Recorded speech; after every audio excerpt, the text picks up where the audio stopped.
ले ला गोलू पापा तैले नाही तू ले लो गोलू पापा।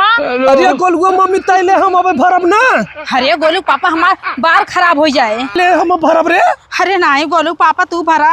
ले ले लीजिए। हाँ शाबाश शाबाश शाबाश शाबाश शाबाश पकड़े पकड़े।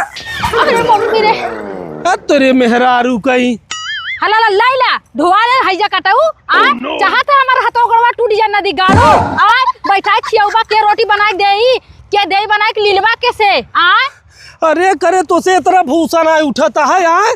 खाए बिना तो 5-5 रोटी तक घी लगाई लगाई खाते कहाँ जात तोर तकतिया कुल।